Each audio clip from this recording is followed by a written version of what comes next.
आप सब के मार्गशीर्ष मास की देव दीपावली शुक्ल पक्ष की देव दीपावली का दिन हो, सुंदर पवित्र देव दीपावली शिव महापुराण की कथा चल रही है। भाव से देव दीपावली का महोत्सव आप आनंद के साथ मनाइए। देव दीपावली का स्मरण रहता है, बड़े भाव से आनंद से आप करिए, छबिए और दिल से करिए। बाबा की जितनी दिल से आह्वान कर सकते हो, आराधना कर सकते हो करो, प्रार्थना करो बाबा से, बाबा आपको स्वीकार करे। देव दीपावली का दिन हो, 7 पुष्प, कितने फूल? 7 पुष्प। देव दीपावली के दिन कोई भी 7 पुष्प, कोई भी जो तुमको मिल जाए, 7 पुष्प अपने घर के पास में, घर के अंदर जो मटका होता है, हंडा होता है, पानी का बर्तन होता है, रसोई घर में जहाँ तुम पानी भर कर रखते हो, 7 पुष्प को उस स्थान पर रखिए देव दीपावली के दिन। और देव दीपावली के दिन सुबह के समय पर अपने उस परिंडे की जगह पर, मटके वाली जगह पर, हंडे वाली जगह पर रखकर 7 घी के दीप रसोई घर के अंदर प्रज्वलित करिए। 7 दीप की पूजन करिए और पूजन कर कर वो 7 पुष्प जब दीप ठंडे हो जाएं, पूर्ण तरह से आनंद के साथ सुबह के समय जब आप पूजन कर लें, उन 7 पुष्प को दिन भर में से कभी भी देवाधिदेव महादेव के दरवाजे पर, शिव के दरवाजे से मतलब है शंकर के ऊपर, अगर शिव के मंदिर नहीं जा सकते तो बेलपत्री के नीचे, बेलपत्री के नीचे भी नहीं जा सकते तो पवित्र नदी के तट पर, या पीपल के वृक्ष के नीचे, या आंवले के वृक्ष के नीचे वो 7 पुष्प को अपनी कामना कर कर लक्ष्मी प्राप्ति के लिए कुछ देर रख दें। रखने के बाद एक पुष्प उसमें से वापिस बाबा से कुबेर भंडारी का भंडार भरने के लिए लेकर आए, उसको अपने पास में रख कर देखना। अगले साल जब देव दीपावली आएगी तब तुम्हें याद आएगी कि बाबा ने भंडार भरा, खाली नहीं रखा। तो 7 पुष्प 7 दीप, सुख देने वाली देव दीपावली। सुनेंगे हम उसको, सहज नहीं है शिव।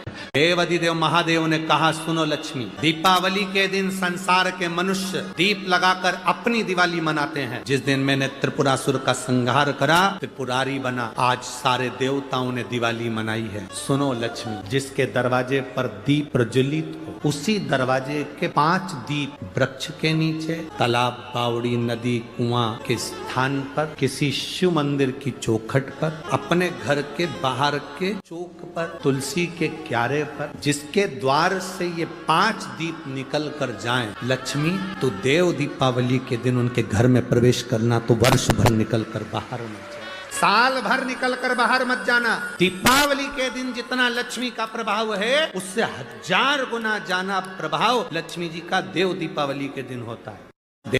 एक देव दीपावली आती है, कभी तुम लोगों ने पढ़ा? पंचांग में, कैलेंडर में उसका वर्णन आता है। पढ़िए देव दीपावली, अरे बोलो तो जम के पढ़िए। एक देव दीपावली आती है, एक दीपावली, एक देव दीपावली। इन दोनों दीपावली के दिन अगर प्रयास करना, अगर बहुत कष्टमय जीवन चल रहा हो, फैक्ट्री भी ना चले, दुकान भी ना चले, व्यापार भी ना चले और कर्जा बढ़ते जा रहा हो, टेंशन ही टेंशन पूरी जिंदगी में हो रहा हो, कहीं से संपदा आ नहीं रही हो, धक्के की जिंदगी चल रही हो, तो एक बार मधु का प्रयोग कर कर देखना। महालक्ष्मी की अगर पूजन कर रहे हो देव दीपावली पर या दीपावली पर, तो पान के पत्ते पर एक शहद की बिंदी रखकर लक्ष्मी जी को भोग लगाइए और शंकर जी के मंदिर में उसी दीपावली को या देव दीपावली पर शंकर भगवान के शिवलिंग पर एक पत्ते पर या पुष्प पर 1 बूंद शहद लगाकर शिव जी को समर्पित कर कर देखिए।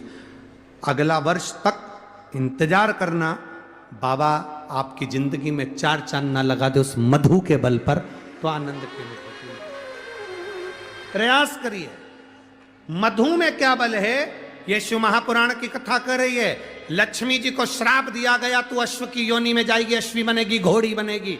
भगवान नारायण ने लक्ष्मी को पृथ्वी पर भेज दिया।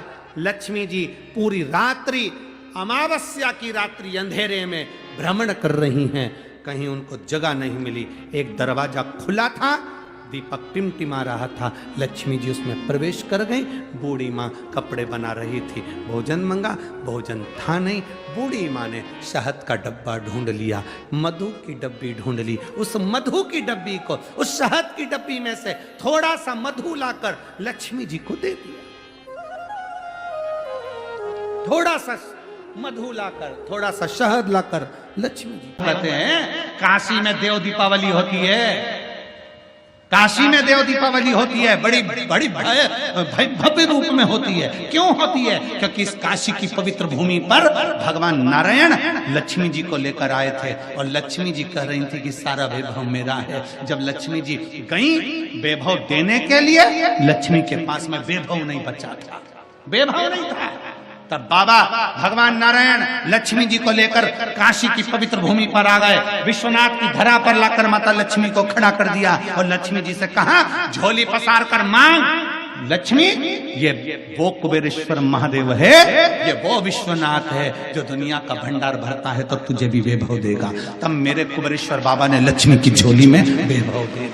फूल से भी एक बेलपत्र अशोक सुंदरी के स्थान पर कोई कुंवारा व्यक्ति जिसकी शादी नहीं हो रही, 40 साल का हो गया, ब्याह नहीं हो रहा, संबंध नहीं आ रहा है, बेटा बेटी, एक बेलपत्र जिस बेलपत्र की नोक डंडी जहां से पानी बहता है उस ओर हो और पत्ती का मुंह महादेव की ओर हो, अशोक सुंदरी की जगह पर अगर समर्पित कर दे तो अगले वर्ष की देव दीपावली के पहले उसका संबंध और शादी हो जाती है। अश्वमेध यज्ञ का अश्व एक क्षण के लिए बैकुंठ जाता है। अशोक सुंदरी पर चढ़ाया गया जल, जब शिव जी पे चढ़ाते चढ़ाते जल को अशोक सुंदरी पर चढ़ा देते हैं तो वो जल पितरों के पास जरूर जाता। जैसे अपने कोई कामना करते हैं, अपना कोई काम नहीं हो रहा, कोई प्रॉपर्टी अटक गई, कोई कार्य अटक गया, कोई पैसा अटक गया, कोई लक्ष्मी अटक गई, तो अपन 5 जगह पर जल चढ़ाना चालू कर देते हैं। कितनी जगह पर जल चढ़ाते हैं? 5 जगह। जब अपना कोई पैसा अटक जाता है, कोई कार्य अटक जाता है, कोई फाइल अटक जाती है, कोई काम नहीं होता, तो 5 जगह पर जल चढ़ाना प्रारंभ कर देते। पहला, ये बीच में अशोक सुंदरी का स्थान, 5 जगह पर हम जल चढ़ाना प्रारंभ कर देते जब कोई काम अटकता। पहला गणेश जी के स्थान, दूसरा षडानंद कार्तिकेय का स्थान, तीसरे नंबर पर अशोक सुंदरी का स्थान, चौथे नंबर पर जलाधारी के चारों तरफ, और 5वां शिवलिंग का स्थान। जब हम यहाँ से जल चढ़ाना चालू करते हैं, फिर जल को यहाँ चढ़ाते हैं, फिर मध्य चढ़ाते हैं, फिर जलाधारी पर चढ़ाते हैं, उसके बाद शिवलिंग पर हम जल चढ़ाते हैं, और धीरे धीरे जल चढ़ाकर अपनी जब कामना कहते हैं, कितना भी कहीं पर भी पैसा अगर अटका होता है, 3-4 महीना अगर लगातार रोज जल चढ़ा है तो बाबा रास्ता खोज ही देता है, वो आता ही रहता है। जिसके ठाकुर जी पर, जिसके मंदिर में, जिसके देवी देवता पर अगर पुष्प को उल्टा रख दिया जाए तो जितने शुभ कार्य हमारे घर में होने वाले रहते हैं वो सारे टलते चले जाते हैं। आज की जगह कल, कल की जगह परसों, परसों की जगह नरसों, नरसों की जगह खरसों। तुम करके देखना, अपने आप शुभ कार्य टलेंगे। इसलिए भगवान के सम्मुख में जो पुष्प चढ़ाया जाता है वो सीधा चढ़ाया जाता है। यहां तक शास्त्र कहता है अगर भगवान को पुष्प चढ़ा रहे हो तो अगर सीधा और उल्टा नहीं मालूम तो नीचे की जो डांट है उसको तोड़ दीजिए और पत्ती की पत्ती, पंखड़ी की पंखड़ी भगवान को समर्पित कर दीजिए। वो शिव जी को स्वीकार होगा, वो भगवान को स्वीकार होगा। ये उसी में कहा है, उसी में कहा।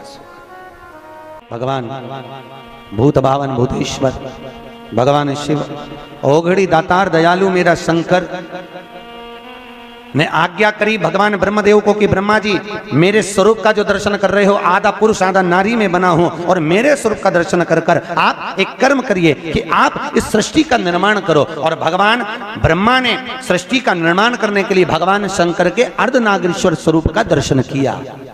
घर में मकान में भगवान शंकर का अर्धनारीश्वर का चित्र नहीं होना चाहिए। कहां पर? जम के बोलो। घर के अंदर, घर के अंदर कुछ चित्र और कुछ वृक्ष हमारे यहां वर्णन किए गए हैं कि कौन सा चित्र घर में होना चाहिए, कौन सा वृक्ष घर में होना चाहिए। चित्र का भी प्रमाण है। चित्र कौन सा? जैसे रसोई घर में हम प्रवेश कर रहे हैं, हमने कई जगह देखा है जहाँ जिन के यहाँ रसोई घर बने होते हैं उनने अन्नपूर्णा माता का फोटो जहाँ पर बघार लगाती है, चूल्हे में छोकती है गैस के ऊपर, वहीं सामने अन्नपूर्णा जी का फोटो लगा कर रखा है। ईमानदारी से बोलो, अपनी सास का फोटो चूल्हा के ऊपर लगा के बता, अरे बोलो तो सही, अच्छा लगेगा? नहीं ना। अन्नपूर्णा का फोटो कहाँ होना चाहिए? शास्त्र कहता है अन्नपूर्णा मैया का जो चित्र है, अन्नपूर्णा मैया का जो चित्र है, अन्नपूर्णा मैया का जो फोटो है, वो जहां से अपन रसोई घर में प्रवेश करते हैं, प्रवेश करते समय अन्नपूर्णा माँ का चित्र उस सम्मुख में होना चाहिए। प्रवेश करते समय हम अन्नपूर्णा का दर्शन करके अंदर प्रवेश करें, ना कि चूल्हा जल रहा है उसके ऊपर। अन्नपूर्णा मैया का प्रवेश द्वार पर क्यों? अंदर जो भी जा रहा है, अंदर जो भोजन बनाने जा रहा है, वो अन्नपूर्णा के तुल्य है। अन्नपूर्णा।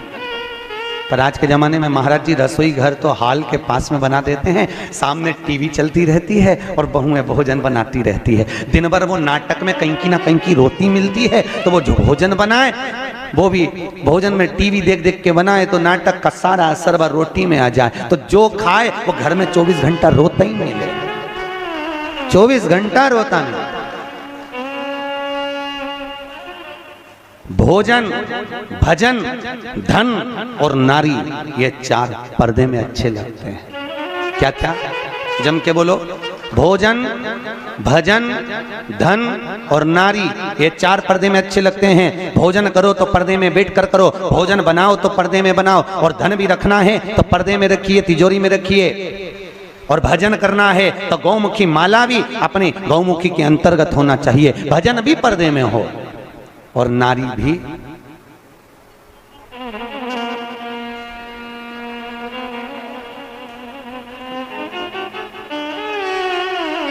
अब आज तीसरा दिन हो गया, बोलना नहीं पड़े जी जियो, हमारा क्या जाए, हम तो बोल देते हैं कि देखो ये सब चीजों का बड़ा प्रमाण है। जरा सा वो भोजन, जरा सा भोजन, वो दुर्योधन ने कहा शकुनी मामा से, मामा मेरे इतने भाई मर रहे हैं और 5 पांडव नहीं मर रहे, अगर इनको मारना चाहे तो भीष्म पितामह 2 क्षण में मार दे। आखिर ये भीष्म पितामह को क्रोध क्यों नहीं आ रहा, इनको गुस्सा क्यों नहीं आ रहा? तो कहा इनको गुस्सा ना आने का कारण केवल इतना है क्योंकि भीष्म पितामह जब भोजन करने जाते हैं तो भोजन जो भीष्म पितामह करते हैं वो पर्दे में करते हैं। अगर भीष्म पितामह के भोजन पर चंडाल की दृष्टि पड़ जाए तो भीष्म पितामह को क्रोध आ जाए। तो मामा ये बताओ कि उस भीष्म पितामह के भोजन पर चंडाल की दृष्टि पड़ना है तो भीष्म पितामह तो एकांत में भोजन करते हैं, पर्दे में भोजन करते हैं, फिर मैं चंडाल कैसे भेजूं? इतने में शकुनी मामा ने कहा भांजे तू चंडाल से कम है क्या? तेरी दृष्टि दे दे, तो तेरी दृष्टि दे। और जैसे दुर्योधन ने कहा मामा तो मुझे चंडाल कह रहे हो? नहीं कह नहीं रहा, मैं तो प्रैक्टिकल करने की बात कर रहा हूं, प्रैक्टिकल करके देख ले। और जैसे ही दुर्योधन ने भीष्म पितामह के भोजन पर अपनी दृष्टि दी और आज भीष्म पितामह ने संकल्प ले लिया कि कल का सूर्यास्त होते हुए अर्जुन नहीं देख पाएगा, मात्र भोजन करा और बुद्धि बिगड़ गई। ये भोजन का असर है।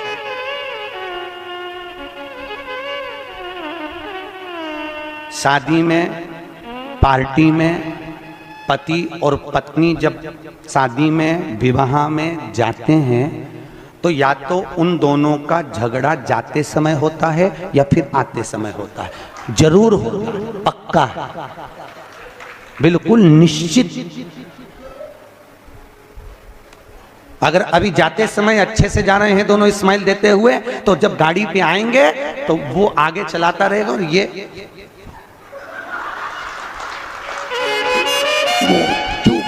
बोले आवाज तक कुछ आवाज वो बोलेगा, अरे बोल तो हुआ क्या, बस तुमसे बोल दिया ना चुपचाप चलो।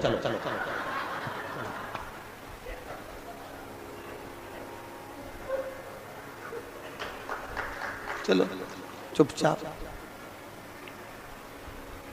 क्यों? अब कोई समझ तो पाया नहीं, कथा में समझ जा। भोजन का असर है, जैसा खाया अन्न वैसा हो गया मन। हमारे अग्रवाल जी द्वारा रोज कथा के बाद में प्रतिदिन शाम को भंडारा प्रसादी रखी जाती है। क्यों? क्योंकि जो भोजन बन रहा है उसमें यहाँ की कथा का पूरा प्रेशर पड़ रहा है और वो अन्न शुद्ध होता जाता है। तो जितना खाकर जाएंगे घर जाकर भी रात में भी सपने में शंकर जी नजर आएंगे, सपने में भी भोलेनाथ दिखेगा। और शादी पार्टी में से भोजन कर कर आओगे, अब रहने दो कथा पे चले, तो सपने में भी कुछ नहीं दिखा। भोजन का जैसा खाया अन्न वैसा हो गया मन। भोजन का बड़ा असर, जैसा पिया पानी वैसी हो गई पानी, और जैसा पिया दूध वैसा बन गया बुद्ध। बुद्धि कैसे से बनती है? दूध से। गौ माता का दूध पियोगे तो गाय जैसे निर्मल हो जाओगे, थैली का पियोगे तो थैली, डब्बा पियोगे तो डब्बा। तुम जैसा दुग्ध का पान कर रहे हो वैसी अपनी प्रवृत्ति बन रही है। भीष्म गीता के अंतर्गत भीष्म पितामह ने बाणों के सैया पर पड़े रहकर अर्जुन को ज्ञान उपदेश दिया। अर्जुन, 4 तरह का भोजन बेकार होता है। अर्जुन ने पूछा, महाराज कौन कौन सा पितामह? पितामह ने कहा 4 तरह का भोजन बेकार है। पहला, अर्जुन, जिस भोजन की थाली को कोई लांग कर चले जाए वो नाली में पड़े हुए कीचड़ के बराबर है। दूसरे नंबर का भोजन, जिस भोजन की थाली में ठोकर लग गई वो कीचड़ के बराबर है। और तीसरे नंबर का भोजन, जिस भोजन की थाली में केश पड़ा हो, बाल पड़ा हो, वह दरिद्रता प्रदान करने वाला होता है। और चौथे नंबर का भोजन, अर्जुन सुन, पति और पत्नी अगर एक ही थाली में साथ बैठकर भोजन कर रहे हो तो वो मदिरा के बराबर होता है, मदिरा के तुल्य है। और अर्जुन, पति के जीवने के बाद अगर पत्नी उसी थाली में भोजन करती है तो वो चारों तीर्थों के मंदिर के प्रसाद से बड़ा महाप्रसाद बन जाता है। उस प्रसाद को वो ग्रहण कर। अब तुम्हें सास कितना समझाती है, बेटा साथ में बैठ के मत खाओ, पर तुम्हें बुरा लगता है। तुम्हें लगता है बताओ ये तो हमारा भला ही नहीं चाहती है, हमारा बुरा चाहता है। भैया वो क्यों कह रही है, उसको मालूम है कि ये भोजन श्रेष्ठ नहीं होगा। हाँ, अगर दोनों को साथ बैठ के खाना है तो 2 थाली लगाओ, एक साथ बैठो, एक साथ खाओ, मना नहीं है। पर भोजन की एक थाली में दोनों को भोजन नहीं करना चाहिए।